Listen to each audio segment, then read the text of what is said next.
Salut, bienvenue à Naviguer Zoom comme un pro, les principales fonctionnalités d'une salle Zoom. Cette vidéo fait partie d'une série qui vise à démystifier Zoom, cette plateforme de visioconférence que la FAFM, la Fédération des aînés de la francophonie manitobaine, va utiliser de plus en plus pour proposer à ses membres des activités virtuelles. Nous espérons qu'à la fin de cette session, vous serez un petit peu plus à l'aise avec la plateforme Zoom et que vous verrez qu'il est possible de s'amuser pour de vrai, même quand on participe à des activités virtuelles. Bravo, vous vous êtes branché avec succès à la salle de réunion Zoom. C'est ici que tout se passe. Et vous allez voir que ce que vous avez devant les yeux, dans le fond, c'est votre tableau de bord. C'est ce qu'il faut pour naviguer facilement Zoom. Il y a quelques petits boutons et fonctionnalités qui sont vraiment très simples, très efficaces. Et vous allez voir que si moi, je suis capable de naviguer Zoom, vous êtes capable, vous aussi. La fenêtre Zoom est divisée en trois parties. Il y a un menu de haut, un menu de bas et normalement, il y aurait des images des participants au milieu, mais notre rencontre n'a pas encore commencé. Alors, commençons en haut à la droite avec les dimensions de l'écran.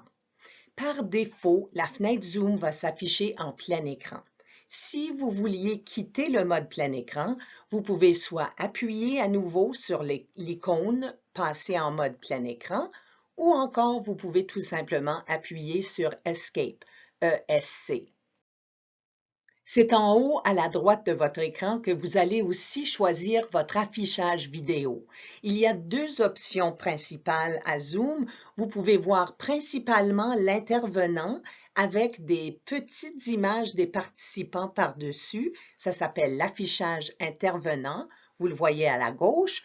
Ou encore, il y a l'affichage galerie. Et je pense que lorsqu'on pense à une rencontre Zoom, on pense à cette mosaïque de visages à l'écran et c'est ce qu'on voit avec l'affichage galerie. Il est donc possible de basculer entre ces deux affichages-là en touchant tout simplement le bouton en haut à la droite.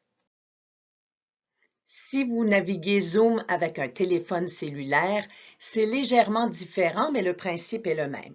Par défaut, vous verrez l'affichage conférencier actif ou intervenant actif. Parfois, sous l'image de la personne, on voit des petits points. Ça veut dire qu'il y a d'autres gens à voir et on bascule comme on fait au téléphone avec son index. Par défaut, comme je dis, ça va être le conférencier actif et pour passer à la vue galerie, vous allez basculer vers la gauche. Passons maintenant au bas de l'écran. Ce qu'il faut constater, c'est que vraiment que ce soit un téléphone cellulaire, une tablette ou un ordi, la barre à outils dans la salle Zoom est simple et efficace. Commençons donc dans la barre à outils qui est au bas de votre écran. On va y aller à l'extrémité gauche avec le bouton muet. Donc, ce bouton permet de désactiver ou d'activer le son de votre microphone. Ce qu'il faut savoir, c'est que lors de rencontres virtuelles, souvent l'animateur va mettre tous les participants en sourdine par défaut. Et ça, c'est pour réduire le chaos, évidemment, et ça va permettre aux gens de soit lever la main physiquement ou encore, il y a une petite fonctionnalité Zoom qui permet aux gens de signaler leur intention de parler. On va voir ça dans un instant. Deuxièmement, il y a une petite flèche ici à la droite du bouton muet. On va l'encercler ici et ceci vous donne les paramètres audio. Généralement, vous n'avez pas besoin de vous préoccuper de ceci. Si jamais vous avez des petits problèmes de micro, vous voudrez peut-être cliquer sur cette petite flèche-là pour voir s'il y a des possibilités de résoudre la situation. Il y a aussi la possibilité de tester le micro avec numéro 2 ici. Tester non seulement le micro, mais votre haut-parleur si vous avez des doutes. Maintenant, à côté, vous voyez ici vidéo. C'est soit démarrer ou fermer, arrêter la vidéo en réunion. Vous savez, il est tentant parfois de ne pas allumer les images, d'écouter la rencontre, de voir que le nom de la personne. mais je vous encourage fortement à allumer votre vidéo quand vous êtes en mode d'activité virtuelle parce que, on le sait bien, des activités virtuelles ne remplacent pas le contact physique, mais de voir un visage souriant à l'autre bout, c'est beaucoup plus intéressant que de voir une mosaïque de noms sur fond noir. Alors, participez pleinement, assurez-vous d'activer votre vidéo quand vous participez à une activité sur Zoom. Alors, tout comme il y avait une petite flèche à côté du microphone, il y a une petite flèche qui veut dire paramètres vidéo à côté de la caméra. Et ici, vous avez non seulement des fonctionnalités techniques autour de la caméra, il y a aussi la possibilité de changer son arrière-plan, de se choisir un arrière-plan virtuel. Ça vous donne l'allure d'être à la plage, à San Francisco. Vous pouvez même être sur une autre planète si ça vous tente. Et bien sûr, il y a des gens qui trouvent qu'ils veulent cacher un peu l'arrière-plan chez eux. Si on n'a pas fait le ménage, par exemple, ça peut être utile. Sachez que ça se trouve ici, numéro 4, sous la petite flèche à côté de la caméra. C'est avec les boutons 5 et 6 qu'on peut participer pleinement à une réunion, par exemple, même si on est en mode virtuel. Alors, numéro 5, c'est le bouton participant. On l'a ici. Vous voyez, pour l'instant, il y a une personne. C'est moi. Mais normalement, s'il y avait 25 personnes, vous verriez le chiffre 25. Et si vous cliquez sur le bouton participants, vous pouvez afficher ou encore masquer le nom de tous les participants qui sont là. Ça peut être intéressant si on est nombreux et c'est difficile de voir les visages de tout le monde dans ces tout petits carrés-là, dans la mosaïque d'images. Vous pouvez aussi lever la main pour signaler que vous avez une question. Vous allez voir, il y a des petits icônes pour envoyer la main, pour applaudir, pour approuver ou désapprouver quelque chose. Alors, en temps réel, pendant que vous entendez ce qui se passe à une rencontre, si vous aimez ce point-là, ben, levez le pouce ou encore applaudissez. Vous pouvez le faire comme je viens de le faire, mais encore une fois, en cliquant sur participant, vous aurez accès à des petits boutons qui rendent ça un peu amusant. Ça vous rend engagé, plus actif et ça demeure beaucoup plus intéressant, n'est-ce pas? Maintenant, numéro 6, converser. Voici la possibilité d'envoyer un message. Au-delà de tout simplement lever le pouce ou applaudir, vous pouvez envoyer un message. Par exemple, j'ai pas entendu le dernier point, pouvez-vous répéter? Ou je suis complètement d'accord. On pourrait même aller jusqu'à écrire des petits messages. Si vous voyez ici à la droite, vous voyez chat, c'est justement la fenêtre qui va s'ouvrir si vous cliquez sur converser. Et vous voyez en bas à qui on va envoyer le message. C'est un peu comme les textos ou encore comme les courriels. Vous voyez qu'il y a un menu déroulant à côté du destinataire finalement. Vous pouvez soit envoyer un message à tout le monde ou encore à une personne ou à quelques personnes que vous pourrez choisir dans le menu déroulant ici. Tous les noms des participants y seront. Alors, vous pourriez envoyer un message à tout le monde comme « Hey, ça fait du bien de vous voir tout le monde » ou encore, vous pouvez choisir une personne et dire « Ouh, belle blouse, Germaine » et elle pourrait avoir la possibilité d'interagir avec vous. Maintenant, ce qu'il reste ici, il y a quelques autres fonctionnalités. Partager l'écran, par exemple. Ça s'adresse surtout aux gens qui organisent des rencontres. Alors, on ne va pas s'en préoccuper maintenant. La même chose avec le bouton enregistrer. Sachez que dans quelques cas, on enregistre des rencontres pour ensuite pouvoir y faire référence par la suite. Mais évidemment, les animateurs vous laisseront savoir à l'avance si jamais c'est prévu que ce soit enregistré. Et sachez que tout ce qui est écrit dans le chat, même les messages privés, seront enregistrés. Alors, c'est toujours bon de le savoir. Mais pour la FAFM, généralement parlant, les activités sont là pour s'amuser et on ne va pas enregistrer les activités. Finalement, numéro 7, ça se trouve tout à fait à la droite du menu ici.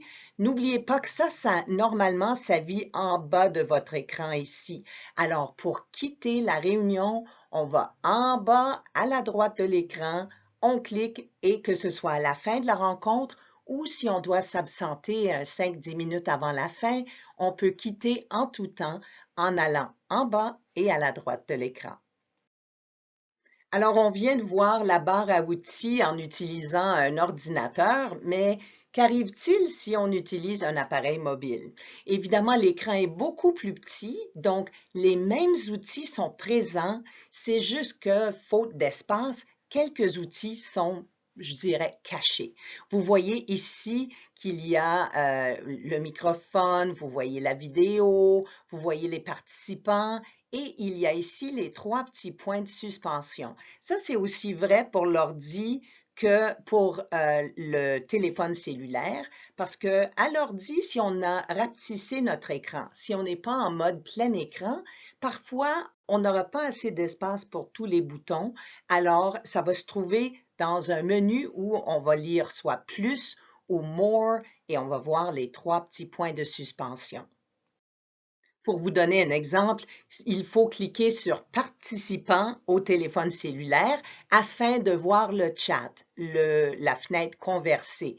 Alors, si vous êtes ici, vous voyez le menu, vous voyez Participants, on ne voit pas chat, on ne voit pas converser, mais en cliquant sur Participants, tout à coup, le voilà et on réussit à participer de la même façon, mais au téléphone cellulaire plutôt qu'à l'ordi.